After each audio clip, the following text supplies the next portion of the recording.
Assalamualaikum warahmatullahi wabarakatuh dan salam sejahtera. Saya Puan Julina binti Samad. Saya bertugas di PKU UMPSA bermula 1 Januari 2004. Kalau dah diikutkan dengan kita tahun 2026 ni, alhamdulillah saya dah bertugas di sini lebih kurang 22 tahun.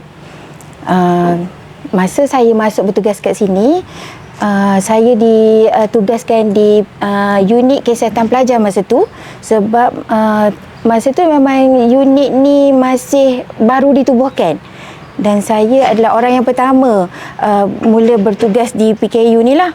Masa tu UKP lah. Jadi saya lapor diri 1 Januari maaf bukan 1 Januari, 1 Julai 2004. Doktor lapor diri pada 1 Ogos 2004. Jadi dalam tempoh sebulan tu saya memberikan perkhidmatan kepada pelajar dengan menghantar mereka ke klinik kesihatan Gambang.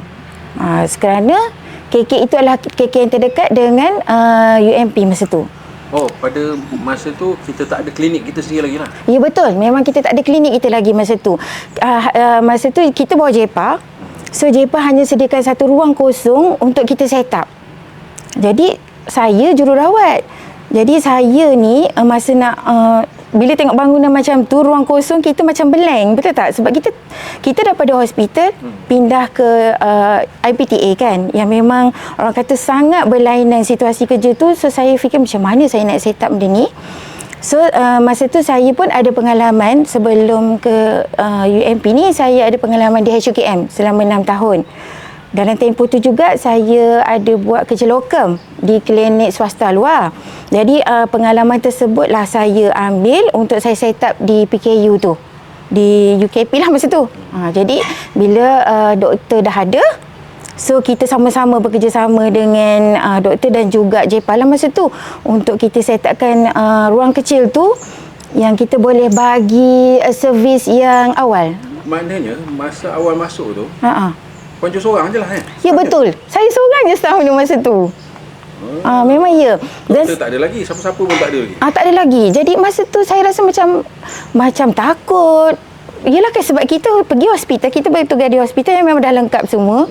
Tiba kita masuk ke universiti. Jadi kita rasa macam mana aku nak set up benda ni. Masa tu maknanya zaman Kutem lagi lah kan? Ya, betul, zaman Kutem lagi. Macam tu. Jadi saya pun bincang dengan dengan dekan masa tu, Prof Nordin. Saya cakap dengan dia macam mana saya pun bincang, saya pun mengambil inisiatif lah jumpa dengan KK Gambang. Sebab kita nak tumpang fasiliti dia kan. So saya kenalkan diri pada dia orang lah. Saya kata saya jururawat, so kita orang tak boleh konsultasi pasien.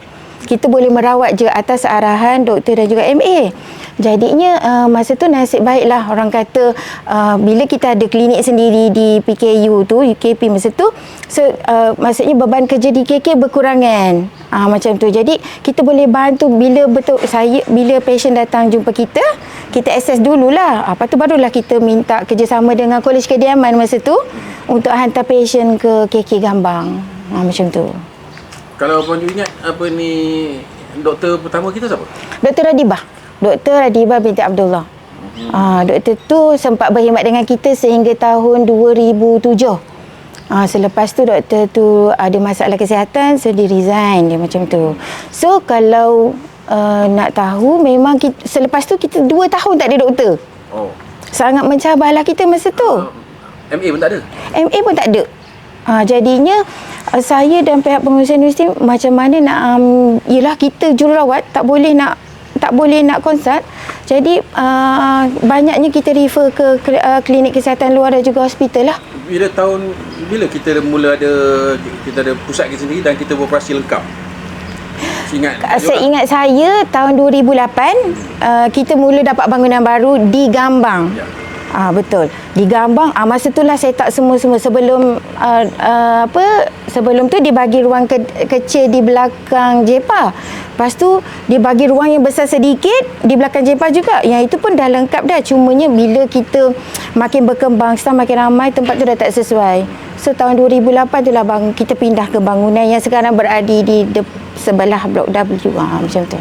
Masa awal-awal tu, dengan serba kekurangan tak ada apa-apa, dengan jumlah pelajar pun kita anggap ramai lah juga kan. Betul. Dengan tak ada kemudahan tu, mencabar tak masa tu?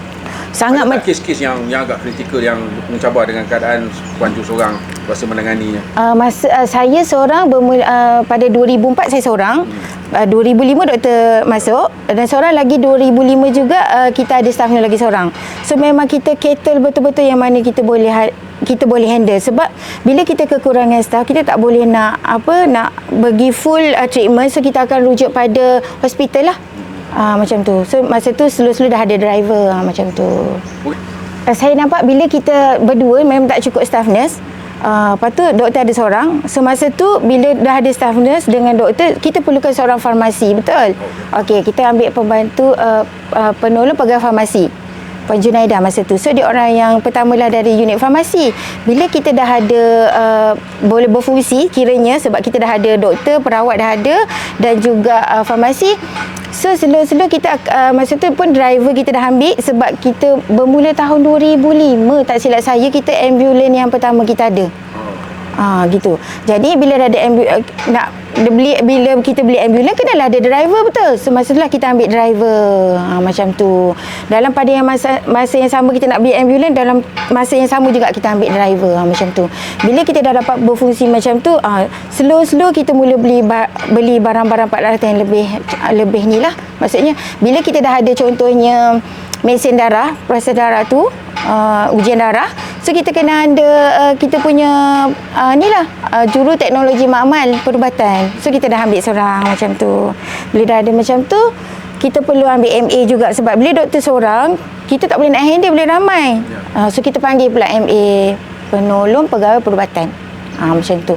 So bila dah MA, nampak benda tu dah boleh berfungsi dah.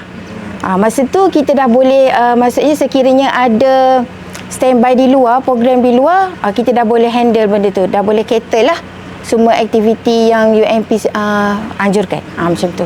Jadi memanglah daripada kita tak ada orang kata boleh buat yang basic-basic je, kita dah ada mesin urin, kita dah ada mesin hematologi.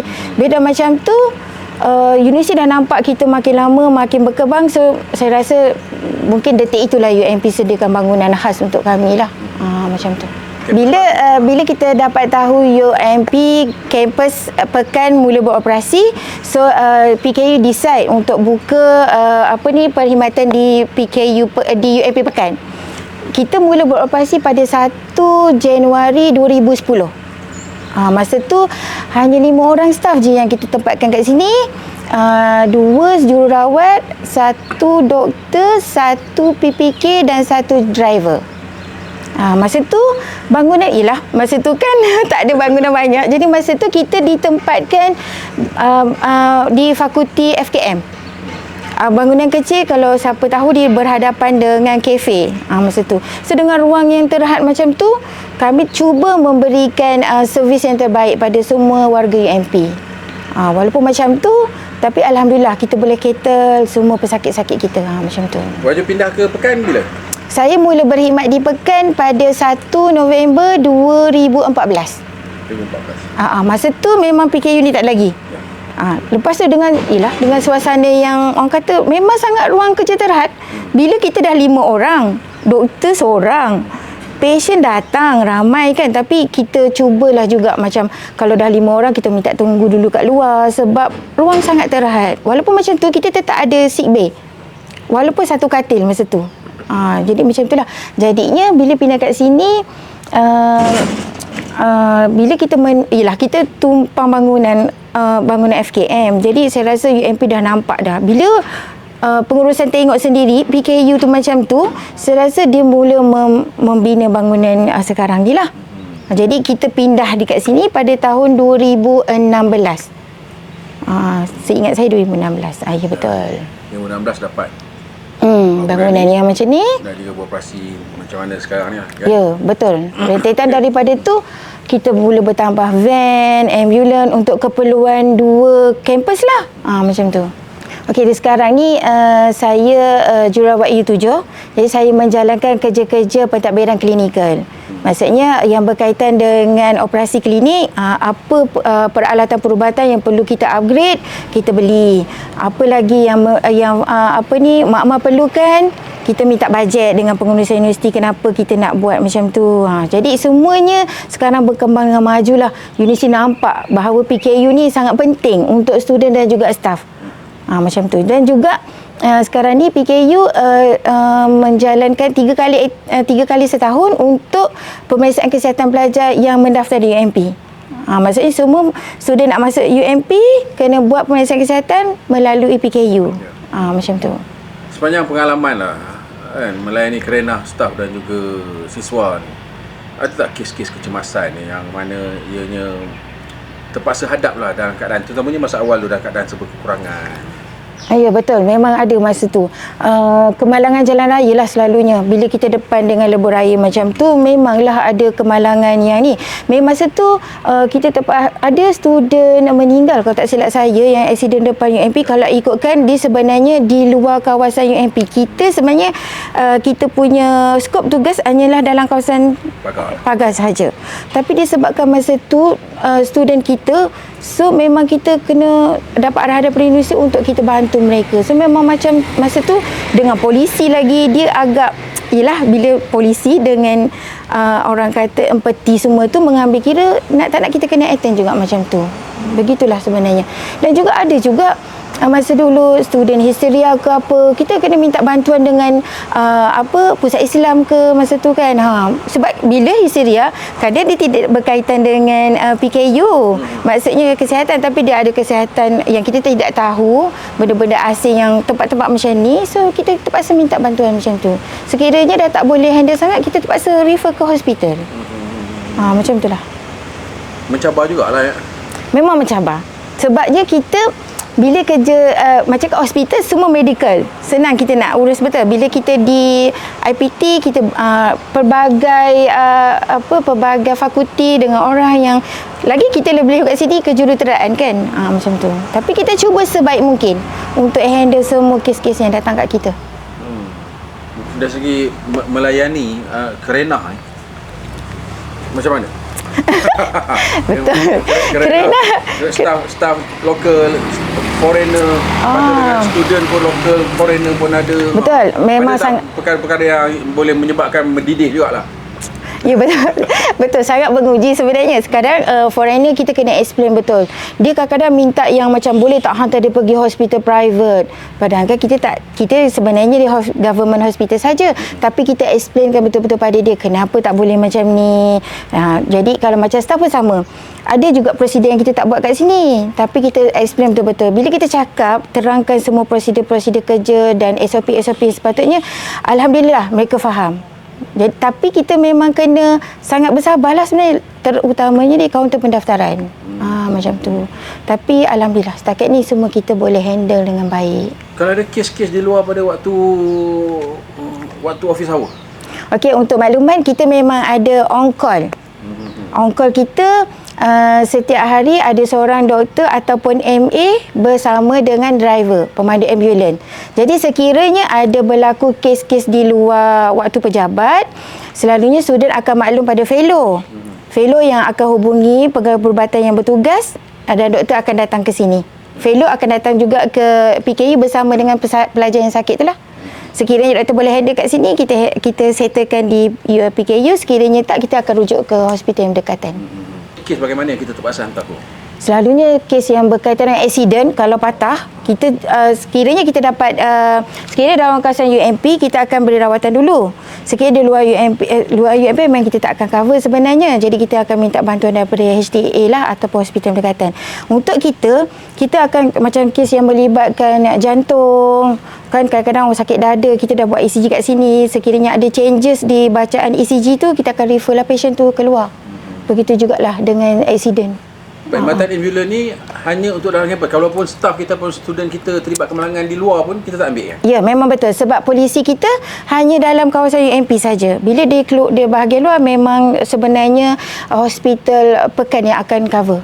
Sebenarnya dia atas jasa baik juga. Sekiranya kadang-kadang kalau ikut polisi memang tak boleh sebenarnya, sebab dia akan melibatkan pihak universiti sebenarnya. Jadi memang kita sangat Tapi benda tu sebenarnya kalau berlaku kes-kes yang macam tu lah. Saya sangat terkesan dengan masa kita satu negara pandemik COVID-19, betul. Semua orang macam tu kan. Kami di PKU lagilah sebab kita orang kata pasukan perubatan. Lagilah kami rasa sangat tercabar, sangat mendugalah sebenarnya sebabnya kita tak pernah hadapi betul kes-kes yang macam ni. Jadi bila pandemik 19 tu maknanya benda ni benda baru dan terjadi pada satu dunia. So banyaklah SOP yang berubah dari masa ke semasa. Jadi kami ni di PKU ni kena sentiasa alert dengan SOP, garis panduan yang dikeluarkan KKM dan juga PKD. Sebab itulah kita ni di PKU UMP ni sangat bekerjasama dengan PKD Pekan dan juga Kuantan, terutama JKNP. Macam tu sebab bila melibatkan pandemik macam ni, semua polisi dari mereka tu kita akan follow sebab kita tak akan maksudnya memang kita kena rujuk mereka tu untuk kita dapatkan garis panduan terkini untuk kita aplikasi di kita punya UMPSA ni lah. Puan Ju antara orang lama jugalah yang bertapak di Pekan ni kan? Iya, lebih kurang 12 tahun. Awal kan? Boleh beri gambaran tak masa awal datang dulu dengan keadaan sekarang? Ya, saya nampak UMP makin lama makin berkembang sebab masa kita datang dulu rasanya library tu tak ada lagi saya rasa masa tahun 2010 tu. Jadi masa tu pun FKP tak ada lagi. Jadi sekarang dah ada, dengan kita dah ada tasik yang cantik, dengan ada track jogging. Hijau lah tu kan? Hijau cantik. Memang masa saya pernah attend kursus kat sini lah yang bekerjasama dengan PKD. So diorang rasa macam seronok tengok dekat UMP ni sebab ada tasik yang cantik, dia kata macam tu. So saya rasa macam bangga lah kan sebab kita jadi warga UMP SA ni. Jadi memang saya rasa UMP SA makin lama makin majulah dari segi infrastruktur semua dan juga kemudahan-kemudahan yang disediakan macam tu. Cumanya saya rasa UMP terutama PKU lah, saya rasa kita boleh menambah lagi pegawai perubatan sebab kita sangat sebab student makin lama makin ramai. So kalau boleh kita nak bagi servis yang tip-top, so saya rasa kena perlu ramai doktor sebab selain daripada kita handle program-program dalam UMP, kita juga kena cover program luar. Contohnya macam Sukum sekarang ni yang tengah nak hantar staf ke sana. Jadi macam bila minta bantuan daripada kita, so kita tidak dapat memenuhi kerana kekangan itulah kita punya staf perubatan. Macam tu. So saya harap satu hari nanti UMP akan berkembang maju, maksudnya lagi cemerlang dari segi inovasi, kecemerlangan akademik dan juga jaringan dengan pihak industri luar. Semoga UMP dikenali di peringkat antarabangsa dan juga di peringkat negara kita. Pelajar-pelajar dan juga warga UMP sekiranya nak dapatkan rawatan di PKU, kita ada maksudnya kita perlu melalui orang kata peraturannya lah untuk dapatkan perkhidmatan di sini.